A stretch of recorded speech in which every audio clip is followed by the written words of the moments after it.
What the strengths program is designed to do, when you really boil it down to size, is this.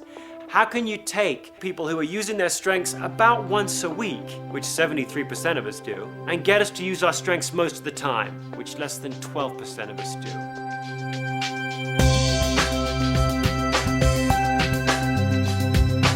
We found that there is one question which predicts most effectively, most consistently, whether you'll be on a high-performance team or a low-performance team. At work, do you have an opportunity to do what you do best every day? At work, do you have an opportunity to use your strengths every day?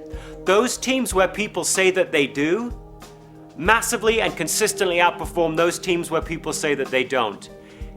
Even if people are slightly positively deluded about what their strengths are, it doesn't seem to matter. If you feel as though your strengths are being used more often, more frequently, more consistently, you'll be more profitable, more productive, you're more likely to stick around, you're less likely to have accidents on the job, you're less likely to sue if you do have accidents on the job, you're less likely to steal. Almost any outcome you care to think of seems to be driven by whether you, the employee, feel as though your strengths are in play.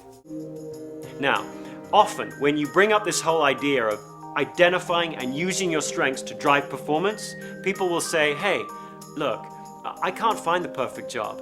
I can't come into a company and just do that because the company's got all kinds of demands and expectations on me. I can't craft my job to fit my strengths. I've got to just do what people ask me to do.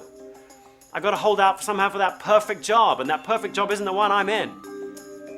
All right, well, I hear that a lot, I'm sure you hear that a lot, but actually you look at the data doesn't bear that out.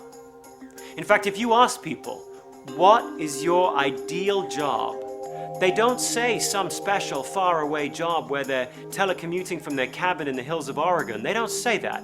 They say either what I'm doing now with increased responsibility or a specialized subset of what I'm doing now.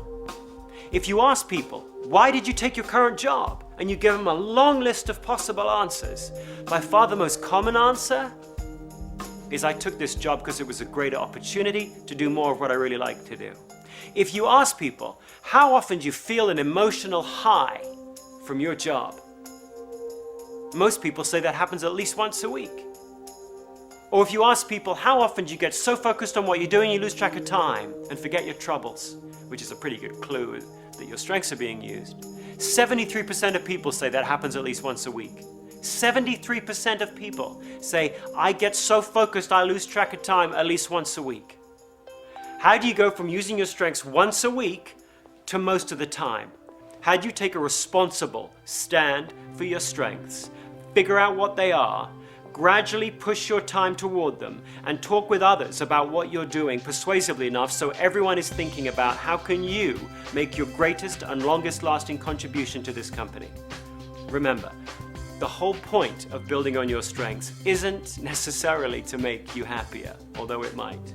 The point of it, as the data shows, is to drive performance. The best companies aren't great companies. They are simply an accumulation of fantastically great teams. And great teams are built upon individuals who take their strengths seriously and figure out how to put them to work.